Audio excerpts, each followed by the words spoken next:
नमस्कार, बहुत स्वागत है आपका। आप देख रहे हैं विस्तार न्यूज और मैं हूं आपके साथ विवेक शुक्ला। खबर यहां पर विस्तार से दिखाई जाती है।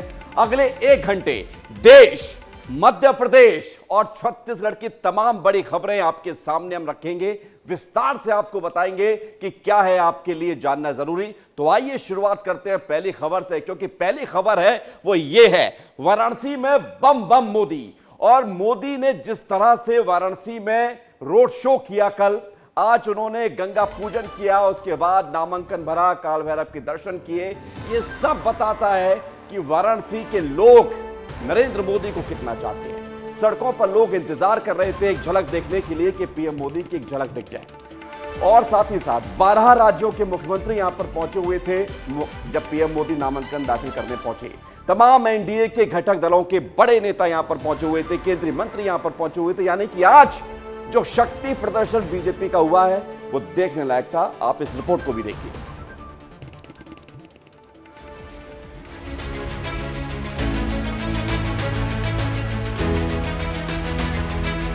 ये परिसर साक्षी है हमारे सामर्थ्य का, हमारे कर्तव्य का।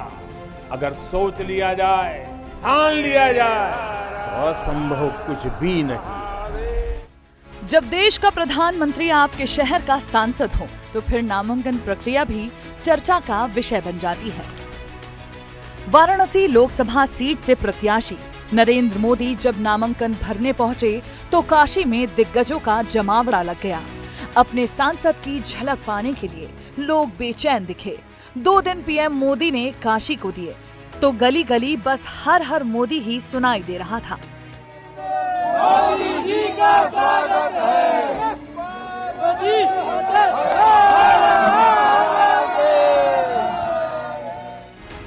नामांकन भरते वक्त प्रधानमंत्री का उत्साह भी देखने लायक था। बीते 3 सालों के नॉमिनेशन पर नजर डालें तो साल दर साल प्रधानमंत्री का जोश और चमक दोनों ही निखर कर उभरी है। सबसे पहले नॉमिनेशन के पीछे छिपे खास योग को समझिए। प्रधानमंत्री ने जिस समय नॉमिनेशन दाखिल किया वो समय था 11:40। आज गंगा सप्तमी है और पुष्य नक्षत्र का संयोग है। मान्यता है कि इस दिन कोई भी कार्य करने से अभिष्ट की सिद्धि होती है। नामांकन पर जाने से पहले प्रधानमंत्री मोदी ने काल भैरव की भी पूजा की। दशाश्वमेध घाट पर भी पूजन किया।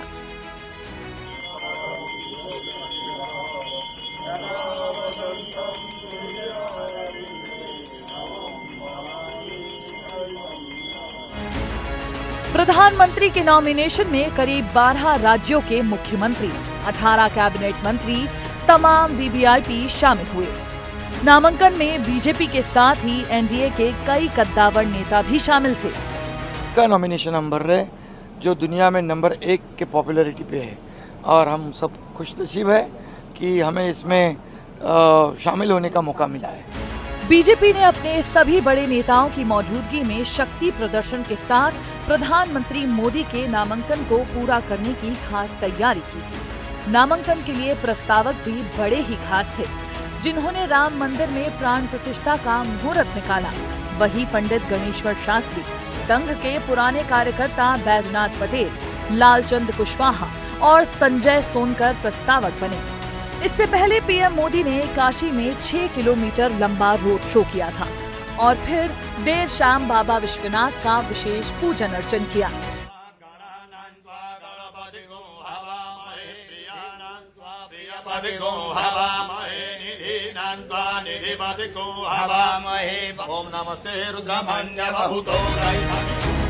नामांकन के बाद पीएम मोदी ने रुद्राक्ष कन्वेंशन सेंटर में कार्यकर्ताओं के साथ बैठक की। वो कन्वेंशन सेंटर जिसमें स्टील के 108 रुद्राक्ष के दाने जड़े हैं। बनारस का कायाकल्प करने वाले प्रधानमंत्री का भी काशी वासियों से प्रेम छिपाए नहीं छिपता। रोड शो से लेकर नामांकन तक पीएम मोदी ने काशी को अपने 2 दिन दिए, रात्रि विश्राम किया। इस बीच जनता से बार बार अभिवादन करते भी नजर आए।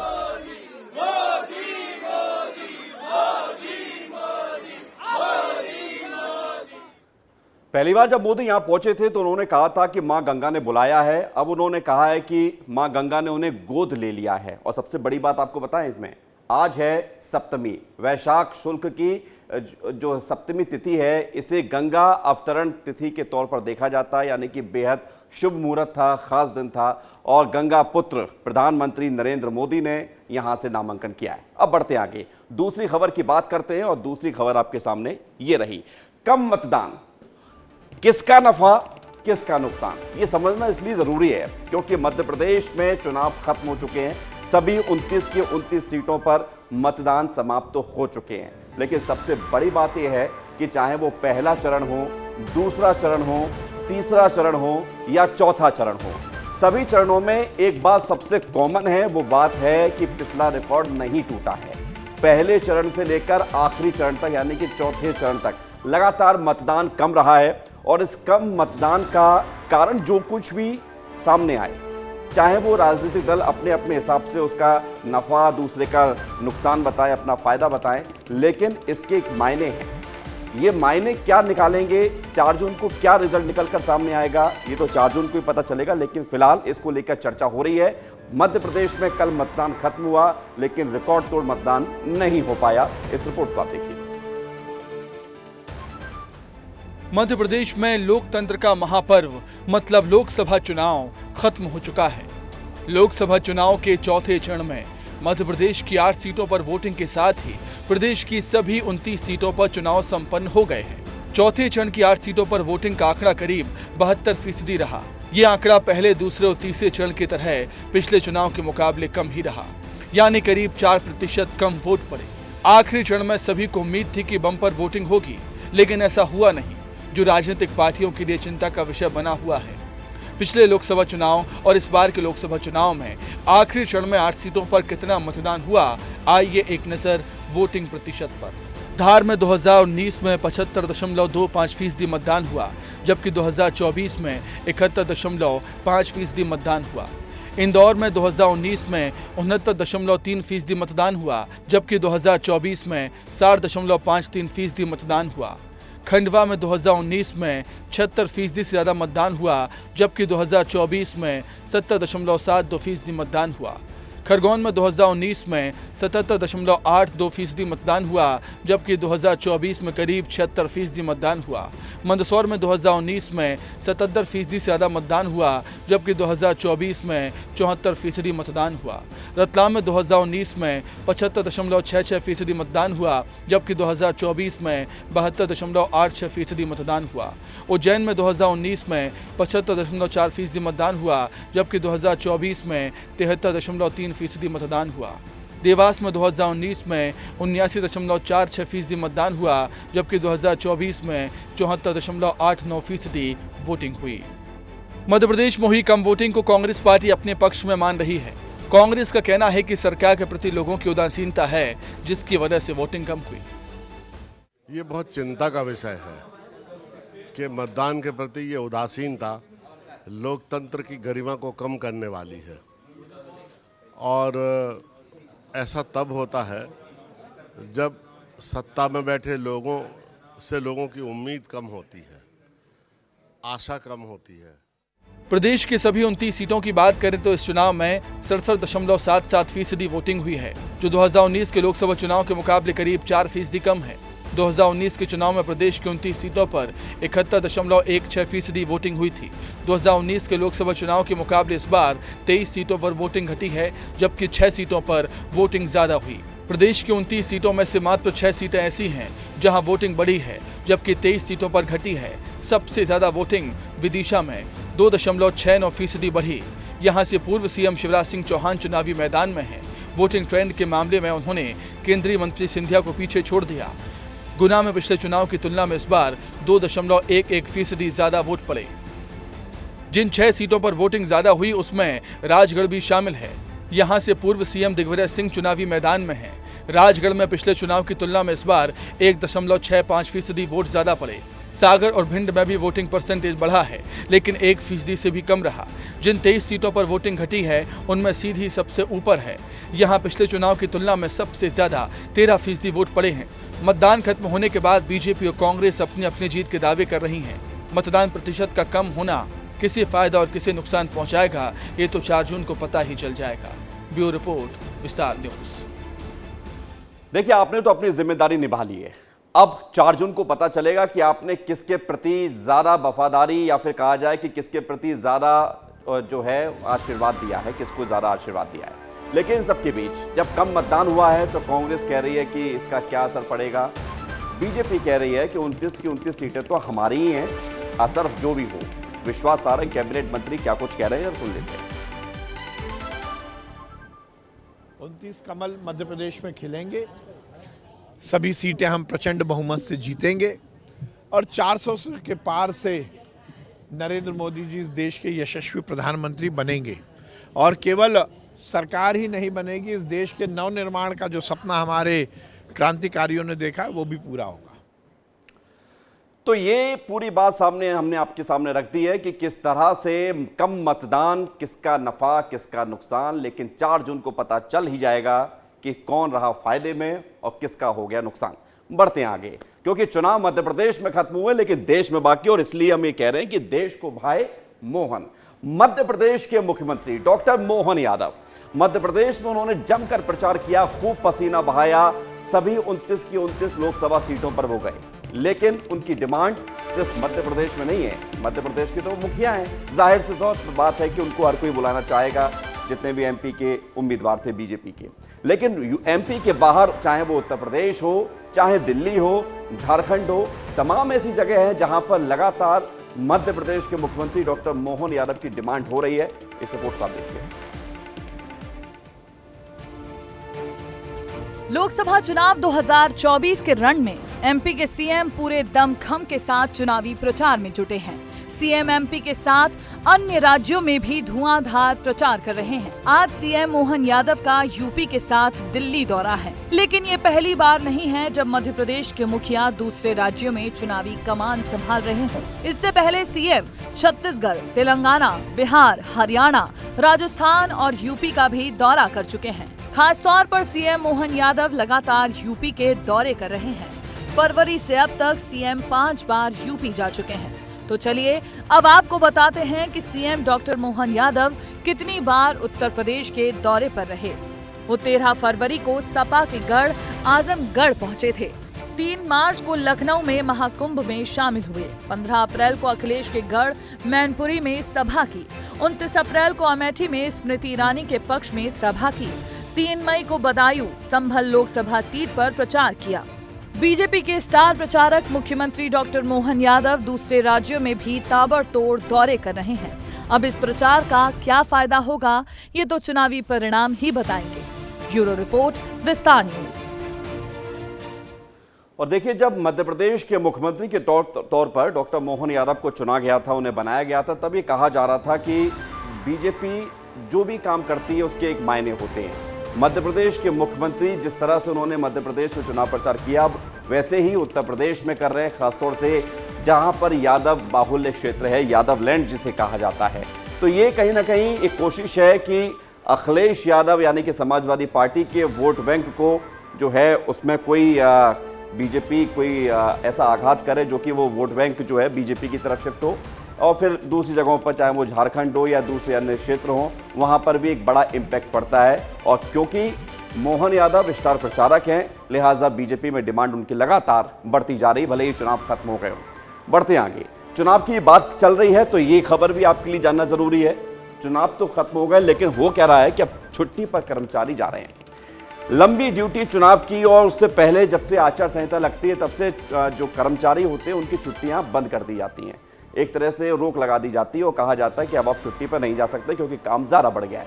लेकिन अब चूंकि मध्य प्रदेश में 4 चरणों में चुनाव संपन्न हो चुके हैं, ऐसे में कर्मचारी भी पीछे नहीं है। गर्मियों की छुट्टियां चल रही है, बच्चों की स्कूल बंद होने जा रहे हैं, गर्मियों का मौसम है, परिवार के संग हॉलीडे पे जाना है, तो कर्मचारियों ने भी लगे हाथ चुनाव खत्म होते ही आवेदन दे दिया कि साहब छुट्टी दे दो, अब तो चुनाव भी खत्म हो गए हैं। और चुनाव खत्म होने के बाद हालांकि मतगणना भी बाकी है, और ऐसे कई सारे कर्मचारी हैं जिनकी मतगणना में ड्यूटी लगी हुई है, उनको छोड़ दिया जाए तो बाकी कर्मचारी जो अब रिलैक्स हैं, जिन्हें अब मतदान नहीं करवाना है, अब उन लोगों के लिए राहत है कि अब वो छुट्टी ले सकते हैं और ले भी रहे हैं। मध्य प्रदेश में कितना आंकड़ा है कर्मचारियों का और कितने लोगों ने छुट्टी का आवेदन कर दिया है, इस रिपोर्ट को आप देखिए।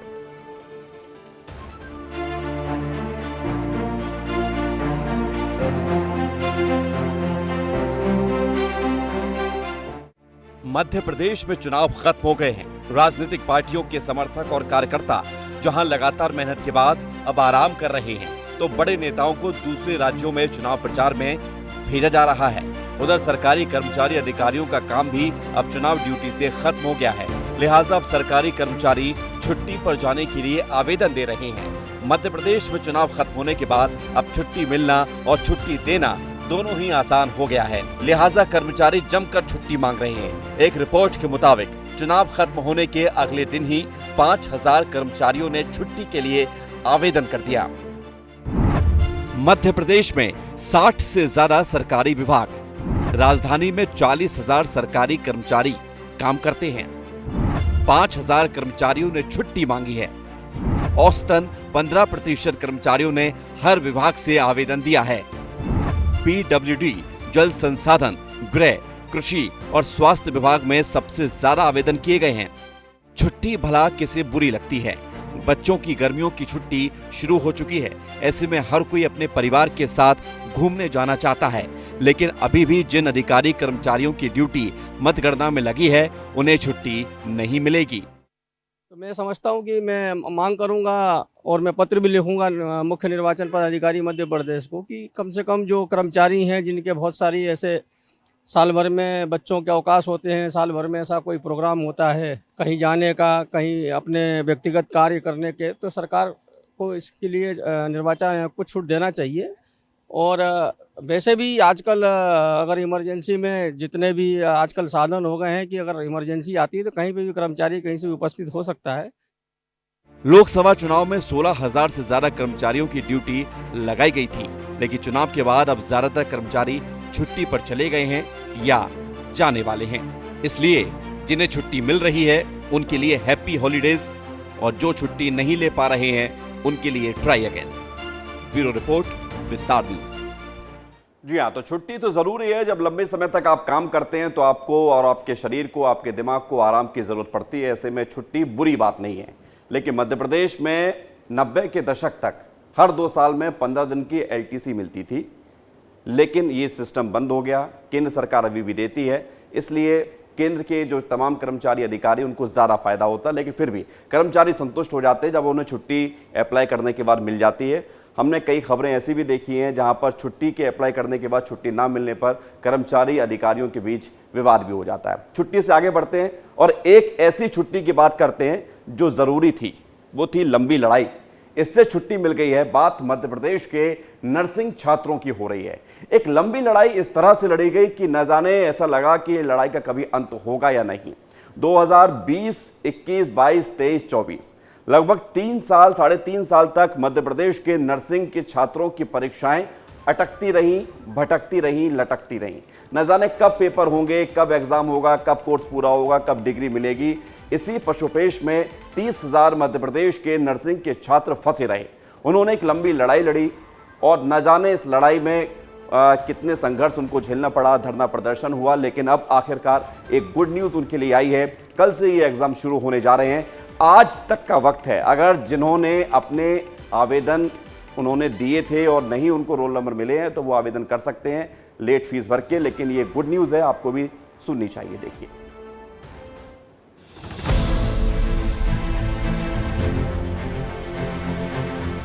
मध्य प्रदेश में 3 साल बाद नर्सिंग की परीक्षाएं 15 मई से शुरू होने जा रही हैं।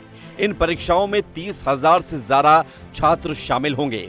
Madhya Pradesh medical science university की 3 वर्षों से अटकी नर्सिंग की परीक्षा शुरू होने से छात्रों ने राहत की सांस ली है। बीएससी नर्सिंग फर्स्ट ईयर में परीक्षार्थियों की संख्या सबसे ज्यादा है। छात्र छात्राओं की सुविधा के लिए प्रदेश के हर जिले में परीक्षा का सेंटर बनाया गया है। परीक्षा देने के लिए जितने भी छात्र एलिजिबल हैं, उनके प्रवेश पत्र सोमवार को ही जारी कर दिए गए हैं। लेकिन वो छात्र जो छूट गए हैं, लेट फीस के साथ आज भी ऑनलाइन आवेदन कर सकते हैं। बड़े लंबे इंतजार के बाद ये परीक्षाएं हो रही हैं। माननीय न्यायालय के दिशा निर्देश पर ये सारी परीक्षाएं आयोजित की जा रही हैं। विलंब निश्चित तौर पे हुआ है, लेकिन सारे छात्रों के साथ न्याय हुआ और अंत में अब सभी बच्चे परीक्षा दे पाएंगे। हर जगह कॉपियां पहुंच गई हैं, सेंटर सुपरिंटेंडेंट का निर्धारण हो चुका है और सारे बच्चों के एडमिट कार्ड वगैरह जनरेट कर दिए गए हैं, जैसा माननीय न्यायालय ने निर्देश दिया था। लंबे अंतराल के बाद सारे छात्र बहुत खुश हैं और हम लोग भी बहुत राहत की सांस ले रहे हैं कि अंततोगत बच्चों की परीक्षाएं हो पा रही हैं। अब ये भी जान लीजिए कि इतने समय बाद हो रही परीक्षा की बड़ी जानकारी क्या है। एमपी मेडिकल साइंस यूनिवर्सिटी कराती है ये परीक्षा। मध्य प्रदेश में 181 केंद्र बनाए गए हैं। परीक्षा का समय सुबह 10:30 बजे से 1:30 बजे तक। 2020-21 के बैच के बीएससी प्रथम वर्ष के छात्रों की परीक्षा, 2019-20 बैच के बीएससी तृतीय वर्ष के छात्रों की परीक्षा, 2020-21 बैच के एमएससी प्रथम वर्ष के छात्रों की परीक्षा होने जा रही है। तो करीब 3 साल से परीक्षा के लिए इंतजार कर रहे प्रदेश के छात्र छात्राओं ने परीक्षाओं के लिए खूब संघर्ष भी किया, काफी प्रदर्शन किए, धरना दिए। एक समय तो ऐसा लगा कि इन छात्राओं की अब परीक्षा होगी ही नहीं, लेकिन अब जब परीक्षा हो रही है तो स्टूडेंट्स खुश हैं। संपूर्ण मध्य प्रदेश के हजारों लाखों नर्सिंग स्टूडेंट्स के कल 15 मई से पिछले 3 साल से रुकी नर्सिंग परीक्षाएं होने जा रही हैं। छात्र काफ़ी प्रताड़ित थे। छात्रों ने सड़क से लेकर सदन से लेकर न्यायपालिका तक गुहार लगाई और अंत में कल वो दिन है जब छात्र अपनी परीक्षा दे सकेंगे।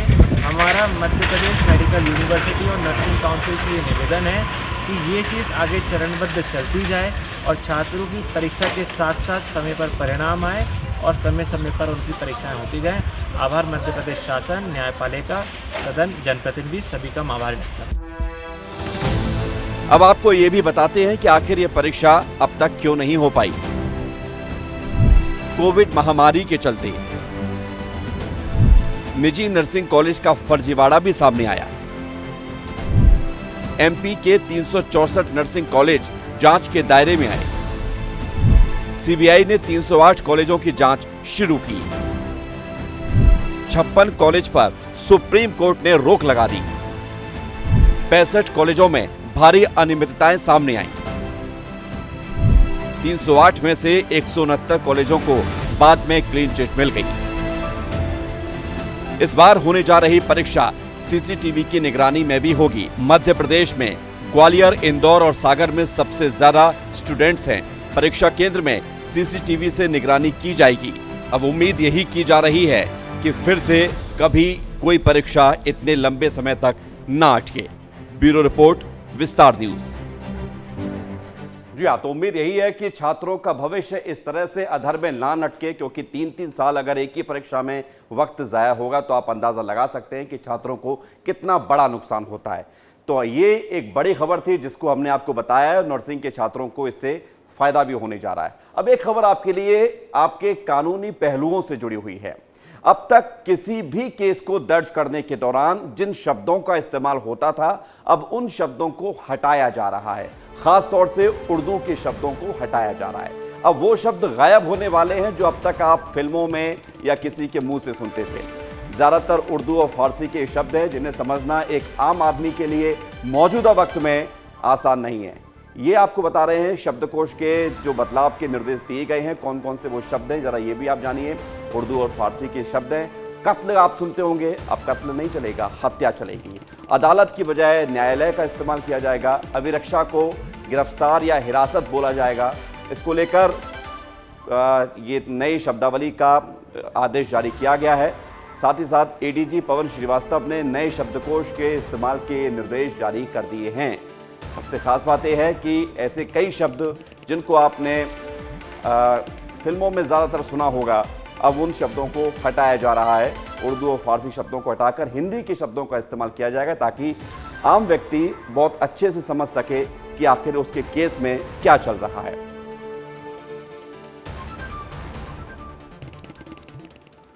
एक खबर ग्वालियर से आई है। इसको आपको इसलिए बता रहे हैं क्योंकि ये बड़ा अजीबोगरीब मामला सामने आया है। ग्वालियर में मतदान की ड्यूटी में गई आईजी दफ्तर की महिला बाबू और सिपाही 6 दिनों से गायब हैं। महिला एएसआई निशा और आरक्षक अखंड प्रताप सिंह 5 साल से आईजी दफ्तर में तैनात थे। चुनाव में दोनों की ड्यूटी लगाई गई पुलिसकर्मियों की, लेकिन हुआ क्या कि 7 मई को मतदान के बाद दोनों वापस नहीं लौटे। 6 दिन से लापता हैं। आईजी अरविंद सक्सेना ने अब दोनों को सस्पेंड कर दिया है। लोकसभा चुनाव में मतदान के दौरान दोनों ड्यूटी करने जरूर गए थे, लेकिन 7 मई के मतदान के बाद वापस ही नहीं लौटे हैं। दोनों के परिवार वालों ने इसके बाद आईजी अरविंद कुमार सक्सेना से मुलाकात की और कुछ जानकारी भी दी है। दोनों के दिल्ली में होने की आशंका जताई जा रही है। बिना सूचना ड्यूटी से गायब रहने और काम में लापरवाही बरतने के चलते आईजी ने दोनों को सस्पेंड कर दिया है। सूत्रों का तो ये भी कहना है कि ये प्रेम प्रसंग का मामला है। दोनों शादी करना चाहते थे, परिवार वाले राजी नहीं थे, तो फिर दोनों चले गए। दोनों अनमैरिड हैं और अपना अधिकार रखते हैं, तो नेचुरली वो बिना ऑफिस में आए तो चले गए हैं और बाद में कल उन्होंने सूचित किया है कि उन्होंने आर्य समाज से दिल्ली में जाके मैरिज कर ली है। तो नेचुरली जो परिवार है, हमारी जो ASI M महिला जो पुलिस कर्मी है, उन्होंने जो कंपू थाना है, चूँकि वहाँ पे उनका रेसिडेंस है, अपनी माँ के साथ रहती थी, वहाँ पर उन्होंने गुमशुदगी लॉन्च कराई है। अब नेचुरली वो आएँ और गुमशुदगी जांच के दौरान सारी चीज़ें प्रोड्यूस करें कि उन्होंने कौन कौन से डॉक्यूमेंट्स बनाए अपने मैरिज संबंधी, दोनों एडल्ट हैं, उसके आधार पर थाने स्तर पर निराकरण हो जाएगा। और अब बात होगी छत्तीसगढ़ की, क्योंकि छत्तीसगढ़ में नक्सलियों का काल बनके सुरक्षा बल जंगलों में डेरा डाले हुए हैं। एक के बाद एक तमाम नक्सली ऑपरेशन को अंजाम दिया जा रहा है। नक्सलियों को मौत के घाट उतारा जा रहा है। ऑपरेशन नक्सली लगातार जारी है, लेकिन इन सबके बीच हो क्या रहा है? पिछले 3-4 दिनों में, या फिर कहा जाए कि पिछले 3-4 महीनों में दोनों घटनाएं जुड़ी हुई हैं। एक तरह से नक्सलियों के खिलाफ अभियान चलाया गया। अभी हाल ही में बीजापुर में 12 नक्सलियों की मौत हो गई, मुठभेड़ हुई। तमाम बड़ी संख्या में सुरक्षा बल पहुंचे हुए थे जंगलों में। गहरे जंगल में जाके जान हथेली पर लेके वो नक्सलियों का सामना कर रहे हैं। लेकिन सवाल उठ रहे हैं कांग्रेस की तरफ से।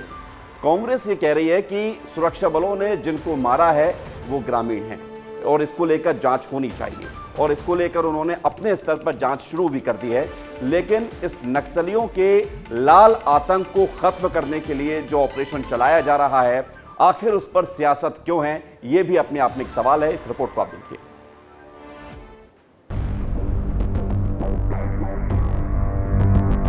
छत्तीसगढ़ में सरकार बदलते ही नक्सलियों के खिलाफ नीति बदल गई है। बीजेपी एग्रेसिव एक्शन प्लान के साथ नक्सलवाद के जड़ पर अटैक कर रही है।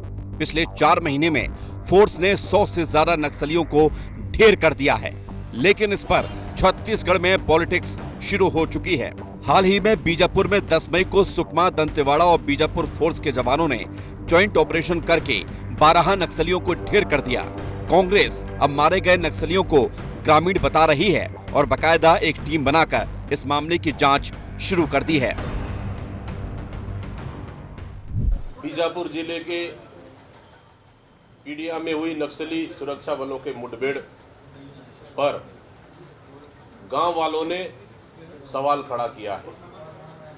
गांव वालों का कहना है कि इस घटना में निर्दोष ग्रामीण मारे गए हैं और इस घटना में एक गूंगे युवक सन्नो की भी हत्या हुई है। गांव वालों के सवाल के बाद कांग्रेस पार्टी ने इस घटना की जांच करने का निर्णय लिया है। कांग्रेस के आरोपों पर डिप्टी सीएम अरुण साव ने कड़ी प्रतिक्रिया दी है। उन्होंने कहा है कि ये वही कांग्रेस है जो सर्जिकल स्ट्राइक पर प्रश्न चिन्ह लगाती है। कांग्रेस ने 5 साल नक्सलियों को बस्तर में पाला पोसा है। देखिए, ये वही कांग्रेस पार्टी है जो सर्जिकल स्ट्राइक पर प्रश्न चिन्ह लगाया। अब जब हमारे सुरक्षा बल बस्तर में शांति बहाली का काम कर रहे हैं, बस्तर को विकास की दिशा में ले जाना चाह रहे हैं, उस पर भी कांग्रेस पार्टी प्रश्न चिन्ह उठा रही है। ये बहुत ही दुर्भाग्यजनक है, पर सुरक्षा बलों की कार्यवाहियां सही दिशा में जा रही है और कांग्रेस पार्टी को जो भी निर्णय करना है करे, लेकिन बस्तर की जनता ये सारी बातें देख रही है। ये कोई पहला मौका नहीं है जब नक्सलियों से हुई मुठभेड़ को लेकर सवाल उठाए जा रहे हों। इससे पहले कांकेर में 29 नक्सलियों को मार गिराया था। तब पूर्व मुख्यमंत्री भूपेश बघेल ने इसे फर्जी मुठभेड़ बताई थी। भारतीय जनता पार्टी शासनकाल में फर्जी इनकाउंटर होता रहा, गिरफ्तारियां हुई है। अब फिर से 4 महीने में वो फर्जी इनकाउंटर में भी वृद्धि हुई है और फर्जी गिरफ्तारियां भी नक्सली बता के आदिवासियों को बंद करने की लगातार जानकारी आ रही है। कांग्रेस चाहे जितने आरोप लगा ले, लेकिन केंद्र की नीति एकदम स्पष्ट है। केंद्रीय गृह मंत्री अमित शाह पहले ही कह चुके हैं कि 2 साल में नक्सलवाद को जड़ से खत्म कर दिया जाएगा। मैं आपको विश्वास दिलाता हूं, मोदी जी को तीसरी टर्म दे दीजिए, 3 साल में नक्सलवाद को हम समाप्त कर देंगे, छत्तीसगढ़ से समाप्त। अब सवाल यह है कि जिन नक्सलियों के ऊपर 25 लाख रुपए, 8 लाख रुपए, 5 लाख रुपए का इनाम घोषित हो, लाखों के नामी नक्सलियों की मौत पर आखिर इतनी सियासत क्यों हो रही है? और सवाल भी कांग्रेस ही उठा रही है, जबकि नक्सलियों ने 2013 में सबसे बड़ा नरसंहार करते हुए कई कांग्रेसी नेताओं को जान से मार दिया था। ब्यूरो रिपोर्ट, विस्तार न्यूज। देखिए, सियासत के लिए मुद्दे बहुत सारे हो सकते हैं, लेकिन अगर सियासत उन मुद्दों पर होने लगे जिन मुद्दों की वजह से या जिन व्यक्तियों की वजह से लोगों की जान संकट में आती हो, तो फिर इस पर लोग सोचते भी हैं कि आखिर इसकी ज़रूरत है भी या नहीं है। लेकिन पूरा हक है, अधिकार है पॉलिटिकल पार्टीज़ को अपनी बात रखने का। यहाँ पर भी कांग्रेस अब जांच करेगी, तो हो सकता है कांग्रेस के हाथ कुछ नए तथ्य निकल कर सामने आए। अब हमारे साथ खोमन साहू जुड़ गए हैं, जो कि ज़रा जानकारी आपको देंगे। खोमन रायपुर से हमारे साथ बने हुए हैं। खोमन, ज़रा बताइए कि नक्सलियों पर सियासत क्या पहली बार छत्तीसगढ़ में हो रही है? क्या कांग्रेस पहली बार सवाल उठा रही है कि नक्सलियों को क्यों मारा जा रहा है? और अगर ये सियासत हो रही है तो इसके पीछे की जड़ क्या है? क्या वो वजह है जिसके चलते कांग्रेस ये स्वीकार नहीं कर पा रही है कि नक्सलियों का खात्मा हो रहा है? वो कह रहे हैं कि ग्रामीणों का खात्मा हो रहा है। देखिए विवेक, जिस तरीके से परसों की बात है जब बीजापुर में 12 नक्सली मारे गए थे, उसके बाद से कांग्रेस पार्टी के जो नेता हैं, चूंकि पीसीसी चीफ दीपक बैज भी बस्तर से आते हैं और बस्तर के ग्रामीणों ने, उनका यही बयान है कि बस्तर के ग्रामीणों ने उनसे फ़ोन लगाया, उनसे बातचीत की, तो उन्होंने बताया कि जो मुठभेड़ हुए उसमें एक गूंगे व्यक्ति की भी मौत हुई है, जिनको जो पुलिस वाले हैं वो नक्सली बता रहे हैं। तो कुल मिलाकर समझा जा सकता है जब जब ऐसा मुठभेड़ होता है पुलिस जवानों और नक्सलियों के बीच, तो कांग्रेस पार्टी, इसके पहले भी आपने देखा था किस तरीके से पूर्व मुख्यमंत्री ने जो इनकाउंटर है उनको फर्जी बता दिया था। लेकिन इसके इतर अगर बात करें विवेक, तो समझना होगा दोनों ही पॉलिटिकल पार्टियों को कि जो मुठभेड़ के बीच में कहीं ना कहीं जो आदिवासी है, जो वहाँ के स्थानीय लोग हैं, वो तो कहीं नहीं मर रहे हैं। ये जांच का विषय निश्चित तौर पर, यही कारण है कि जो कांग्रेस पार्टी ने 8 सदस्यीय जांच कमेटी बनाई है और 1 सप्ताह में जो जांच समिति, चाहे बीजापुर के मामले में हो, कल जो बीजापुर में जिस तरीके से 2 बच्चों की जो मौत हुई विस्फोटक सामग्री के कारण, तो उस पर जो समिति बनाई गई है वो पीछे 1 सप्ताह में घटना स्थल जाएगा, क्या कारण है, किस कारण से घटना हुई, किस तरीके से मुठभेड़ किया गया है। खोमन, सवाल इस बात को लेकर है कि वो जांच दल जाएगा, जांच करेगा, तथ्य निकालेगा, सबके सामने आएगा, लेकिन आम जनता ये देखती है, महसूस करती है, क्योंकि नक्सलियों का दंश सबसे ज्यादा छत्तीसगढ़ के लोग भुगतते हैं और उसके आसपास जहां जहां नक्सली मूवमेंट ज्यादा है वो देखते हैं। अब दिल्ली से बैठा कोई व्यक्ति या भोपाल से बैठा कोई व्यक्ति या देश के उन तमाम जगहों से जहां पर नक्सली मूवमेंट नहीं है, वो तो ये देखता है ना कि नक्सली कितना नुकसान पहुंचाते हैं। ऐसे में ये सियासत इस कदर होना, मिलजुल कर इकट्ठा होकर नक्सलियों के खात्मा करने की जरूरत है, या फिर भाई क्यों मार दिया, कैसे मार दिया, ऐसे नहीं मारना चाहिए था, वैसे मारना चाहिए था, ये सियासत होती है।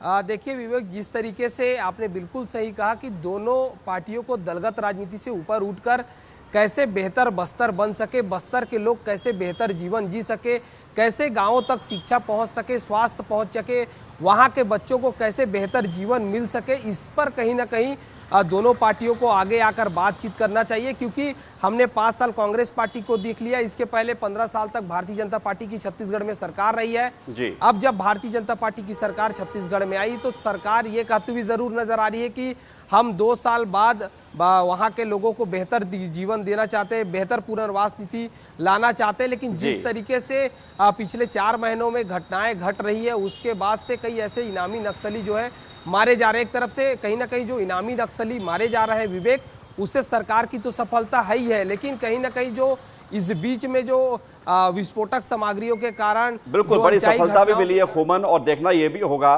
कि गलती से अगर एक भी निर्दोष व्यक्ति अगर मारा जाता है तो सवाल तो उठेंगे, उसको भी देखना चाहिए। बहुत शुक्रिया आपका हमारे साथ जुड़ने के लिए और तमाम जानकारी देने के लिए। नक्सलियों की बात हो रही है तो बीजापुर में एक बड़ी सफलता पुलिस के हाथ लगी है, वो भी आपको बता देते हैं। 39 लाख रुपए के इनामी 9 नक्सली समेत 30 नक्सली सरेंडर कर चुके हैं।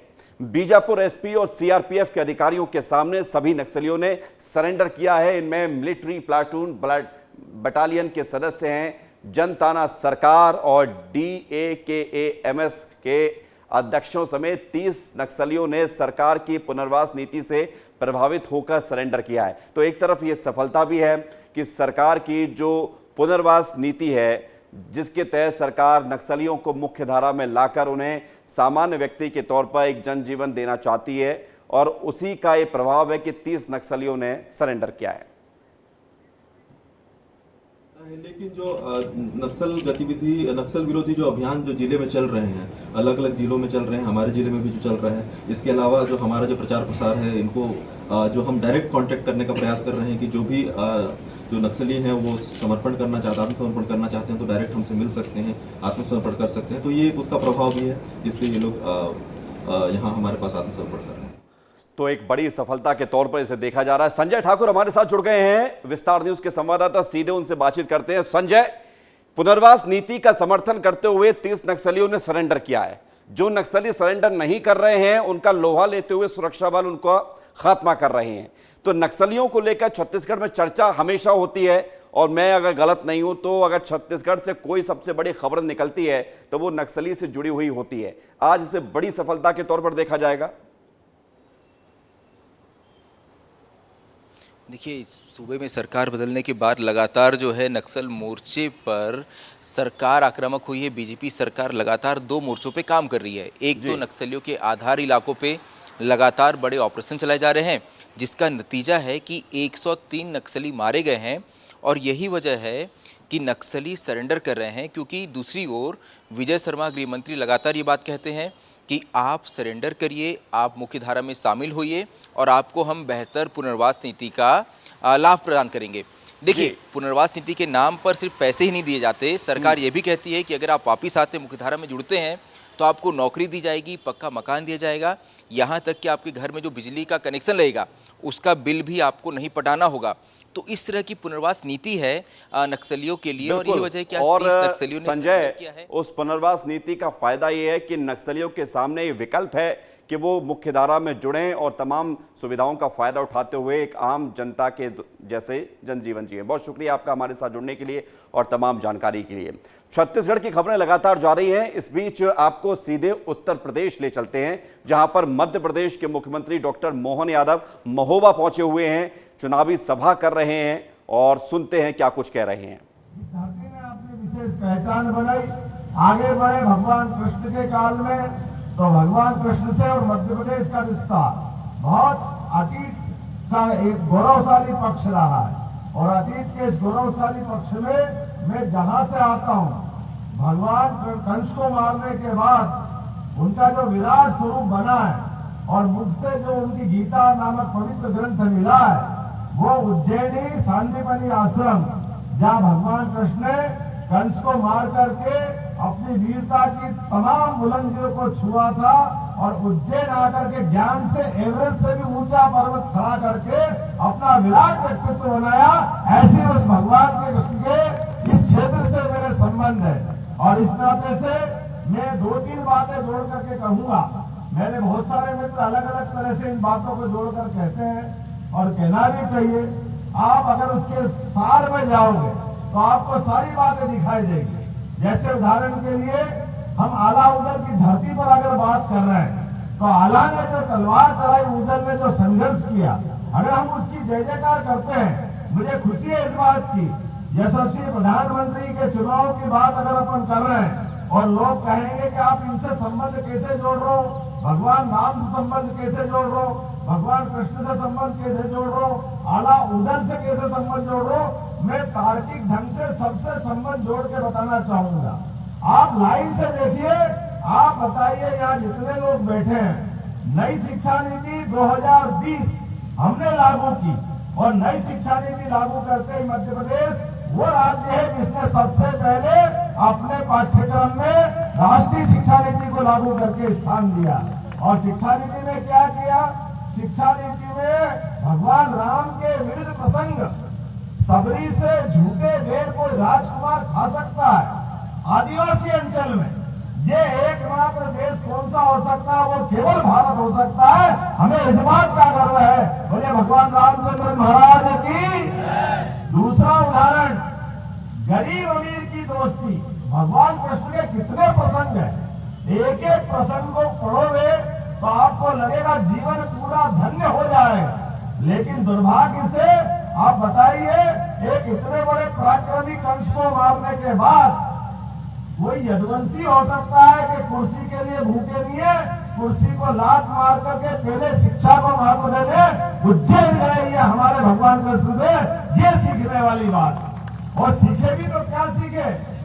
64 कला, 14 विद्या, 18 पुराण, 4 वेद और शिक्षा में भी जो ज्ञान अर्जित किया वो केवल स्वयं के लिए नहीं।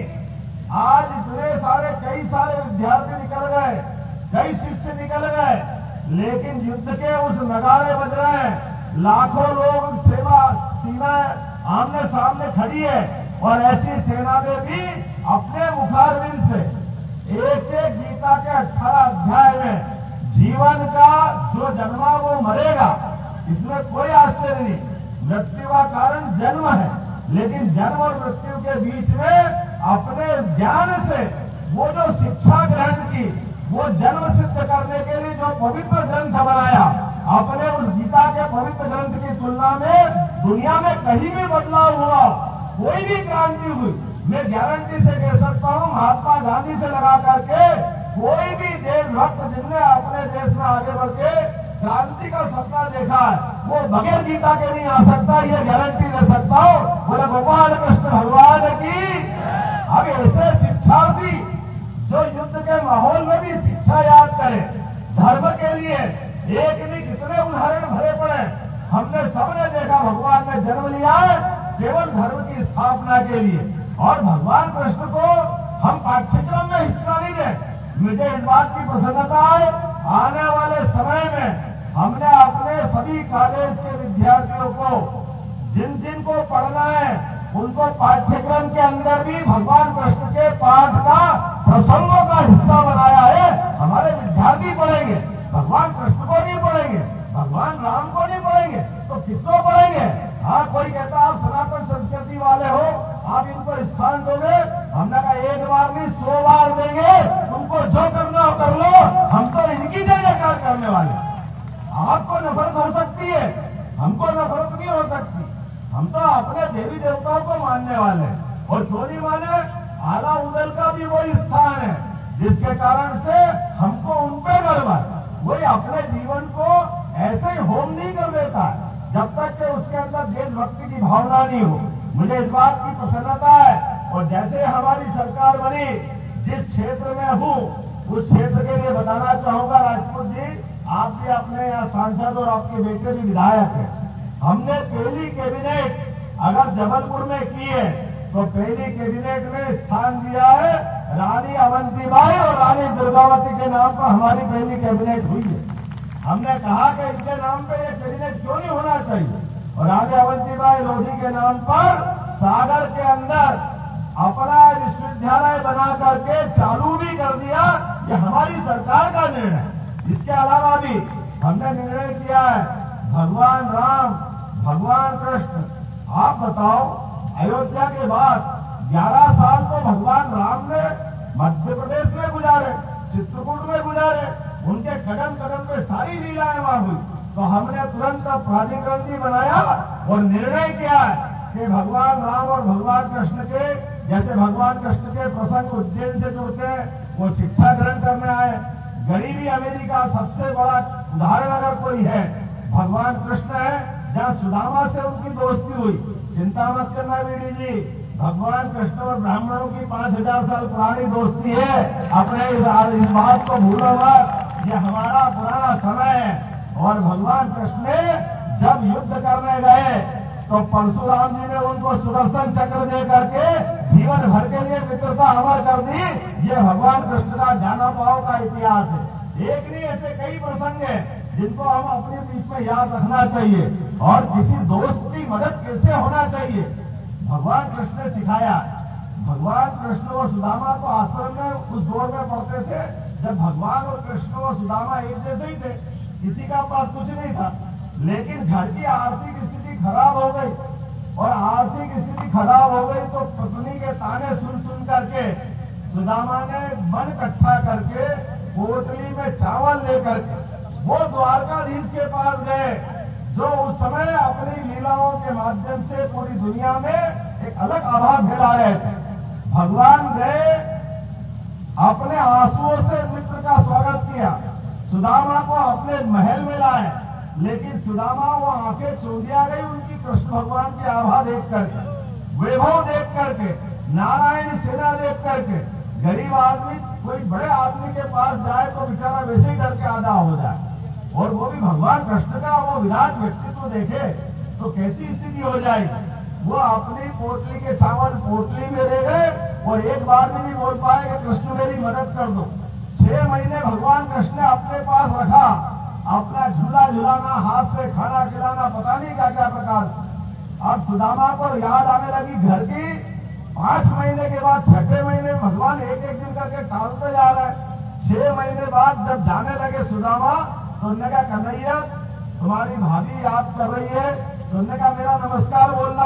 और सुदामा तो मन में खराब मन से गए कि ये क्या कर रहे कृष्ण, मैं तो आया था कुछ मदद कर दे, लेकिन इनने कोई मदद तो करी नहीं, मेरे को खिलाया पिलाया आवेर दिया, और ये कौन सी बात हो गई। लेकिन कोई बात नहीं, जाना तो था।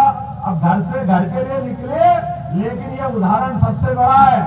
जैसे वो घर के पास पहुंचे, 1-2 किलोमीटर दूर से ही बड़े बड़े दूध उनको लेने आए, और जहां देखते वहां उनकी झोपड़ी थी। 6 महीने में भव्य महल बना दिया, और इतना धन दिया कि सुदामा ने जीवन में सोचा नहीं है। ये भगवान कृष्ण की मित्रता की सबसे बड़ी पहचान है। तो भगवान श्री कृष्ण के जीवन की तमाम बड़ी बातें बताते हुए मध्य प्रदेश के मुख्यमंत्री डॉक्टर मोहन यादव आला उदल की धरती महोबा से बात एक बार फिर से छत्तीसगढ़ की ही करते हैं, जहां पर नारायणपुर में कांग्रेस नेता की गोली मारकर हत्या कर दी गई। ये घटना सोमवार शाम की है, जब कांग्रेस नेता विक्रम बैस की अज्ञात लोगों ने गोली मारकर हत्या कर दी। बताया जा रहा है कि अज्ञात हमलावरों ने बीच मोहल्ले में घुसकर विक्रम बैस को गोली मारी। गोली मारने के बाद आरोपी फरार हो गए। मोहल्ले में गोली चलने की आवाज सुनने के बाद क्षेत्र के लोग घरों से बाहर निकले, पुलिस को इसकी सूचना दी गई। बीच मोहल्ले में कांग्रेस नेता की गोली मारकर हत्या की खबर से इलाके में सनसनी फैल गई। घटना के सामने आते ही पुलिस अधिकारी भी मौके पर पहुंचे हैं। बताया जा रहा है कि विक्रम बैस को 3 गोली लगी है। इस हत्याकांड के पीछे किसका हाथ है, अभी खुलासा नहीं हो सका है। पुलिस आपसी रंजिश या फिर नक्सल वारदात, दोनों ही एंगल से जांच कर रही है। देखिए, जब भारतीय जनता पार्टी के नेताओं की हत्या होती तब उसको टारगेट किलिंग करते। हमारे नेताओं की लगातार हत्या हो रही, इस मामले में न गृहमंत्री का कोई बयान आ रहा, न मुख्यमंत्री का बयान आ रहा, न किसी प्रकार की कोई जांच की जा रही है। यह षड्यंत्र को बताता है। घटना की कड़ाई से जांच होगी, गंभीरता से जांच होगी, और जो भी दोषी पाया जाएगा उस पर कड़ी कार्रवाई होगी। छत्तीसगढ़ में लोकसभा चुनाव के नतीजों से पहले ही विधायकों के इलाकों में अब दावेदार सक्रिय हो गए। बीजेपी और कांग्रेस दोनों ही पार्टियों ने अपने अपने कई विधायकों को लोकसभा चुनाव के मैदान में उतारा था। मतदान के बाद अब दावेदारों को उनकी जीत नजर आ रही है, और इसलिए अब 4 विधायकों की सीट पर उपचुनाव की संभावना दिख रही है। इसको लेकर अब दावेदार सक्रिय हो गए हैं। सबसे ज्यादा चर्चा है रायपुर दक्षिण की सीट पर। यहां पर कांग्रेस और बीजेपी के तमाम दावेदार सक्रिय हो गए हैं। भूपेश बघेल, देवेंद्र यादव, कवासी लखमा, बृजमोहन अग्रवाल सभी विधायक हैं और लोकसभा चुनाव भी लड़ रहे हैं। अब लोकसभा चुनाव में जिसकी जीत होगी, हो सकता है कि वो फिर अपनी विधायकी छोड़े। और अब खबर छत्तीसगढ़ के सारंगढ़ से है, जहां पर 2 महीने से फरार ठग शिवा साहू को पुलिस ने 5000 का इनाम घोषित कर दिया है। अब शिवा साहू को गिरफ्तार करने में पुलिस की मदद करने वाले को 5,000 रुपए मिल जाएंगे। आरोपी शिवा साहू पर 2 करोड़ 26 लाख की ठगी का आरोप है, जो पिछले 2 महीने से फरार चल रहा था। शिवा के अलावा उसके अन्य साथियों पर भी पुलिस ने 5-5 हजार का इनाम घोषित कर दिया है। इनाम को घोषणा किया गया है 25,000 रुपये का। जो लोग उनके बारे में बताएगा, उनको पुलिस अधीक्षक कार्यालय से निर्णय के आधार पर इनाम दिया जाएगा। कितना इनाम? 25,000 रुपये। उधर कोरबा में पाली में सड़क हादसा हो गया। दरअसल एक तेज रफ्तार बाइक पेड़ से जा टकराई। मौके पर ही 2 युवकों की मौत हो गई। एक युवक गंभीर रूप से घायल हो गया है। घायलों को बिलासपुर रेफर किया गया है। पाली थाना के पुटा गांव की ये पूरी घटना है। 2 युवकों की मौत के बाद इलाके में माहौल गमगीन है। मध्य प्रदेश की लाडली बहना योजना, छत्तीसगढ़ की महतारी वंदन योजना की तर्ज पर उड़ीसा में सुभद्रा योजना शुरू करने की गारंटी दी गई है। उड़ीसा में लोकसभा चुनाव के साथ साथ विधानसभा के चुनाव भी हो रहे हैं और ऐसे में इस योजना को बीजेपी ने अपनी घोषणा पत्र में शामिल किया है। देखिए रिपोर्ट। 2023 के विधानसभा चुनाव में छत्तीसगढ़ के लिए बीजेपी ने अपने घोषणा पत्र मोदी की गारंटी में महतारी वंदन योजना का ऐलान किया था। इस योजना के तहत प्रदेश भर की विवाहित करीब 70 लाख महिलाओं को हर महीने 1-1 हजार रुपए उनके बैंक खातों में ट्रांसफर किए जाते हैं। महिलाओं के लिए किया गया ये ऐलान चुनाव में बीजेपी के लिए संजीवनी साबित हुआ। पार्टी ने छत्तीसगढ़ के विधानसभा चुनाव में ऐतिहासिक प्रदर्शन करते हुए रिकॉर्ड 54 सीटों पर जीत हासिल की। इस सफलता को फिर से दोहराने के लिए बीजेपी ने उड़ीसा में भी सुभद्रा योजना का ऐलान किया है। उड़ीसा में लोकसभा चुनाव के साथ में विधानसभा का चुनाव भी हो रहा है। ऐसे में आधी आबादी यानी महिलाओं को साधने के लिए भाजपा ने एक बड़ी गारंटी की घोषणा की है। छत्तीसगढ़ में महतारी वंदन योजना और मध्य प्रदेश में लाडली बहना योजना के सफलता के बाद अब उड़ीसा में सुभद्रा योजना लागू करने की कवायद है और इसके लिए घोषणा की गई है। लेकिन इसके इतर कांग्रेस ने भी महालक्ष्मी न्याय गारंटी योजना की घोषणा की है।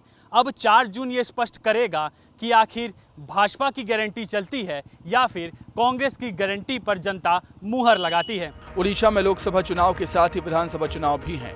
विधानसभा चुनाव में बीजेपी पूरे दमखम के साथ बीजू जनता दल के विरुद्ध मैदान में है। बीजेपी ने राज्य की महिलाओं के लिए सुभद्रा योजना का ऐलान करते हुए महिलाओं को प्रति माह 1-1 हजार रुपए देने का ऐलान किया है। इस पर छत्तीसगढ़ के डिप्टी सीएम अरुण साव ने प्रधानमंत्री की खुलकर तारीफ की।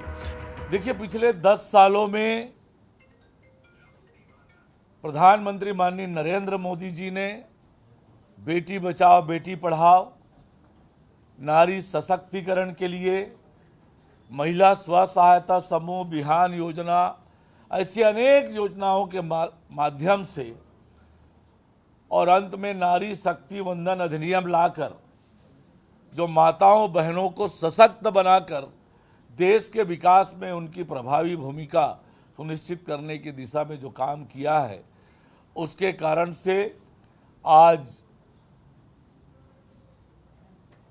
महतारी में माताओं बहनों में एक जागृति आई है। हालांकि कांग्रेस का इस योजना पर कुछ अलग ही रुख देखने को मिल रहा है। कांग्रेस इस योजना पर सवाल उठाती हुई नजर आ रही है। भारतीय जनता पार्टी पूरे देश में इस समय डरी हुई है हमारी घोषणा पत्रों को लेकर। इस तरह से ये सब योजना ला रही है, लेकिन इससे जनता समझ चुकी है, चाहे सुभद्रा योजना ला ले या फिर अन्य योजना ला ले, इससे कोई फर्क नहीं पड़ना है। इस समय देश की जनता ने ठान लिया है कि देश में मोदी सरकार की विदाई करना है 4 जून को। महतारी वंदन योजना और लाडली बहना योजना के जरिए 2 राज्यों में बीजेपी को जीत मिली है। इस लोकसभा चुनाव में कांग्रेस ने भी महालक्ष्मी न्याय गारंटी योजना देने की बात कही है। ऐसे में उड़ीसा में बीजेपी ने सुभद्रा योजना का ऐलान किया। अब देखना होगा कि बीजेपी को सुभद्रा योजना का लाभ मिलता है या फिर कांग्रेस की महालक्ष्मी न्याय गारंटी भारी पड़ेगी। ब्यूरो रिपोर्ट, विस्तार न्यूज। और फिलहाल इस बुलेटिन में इतना।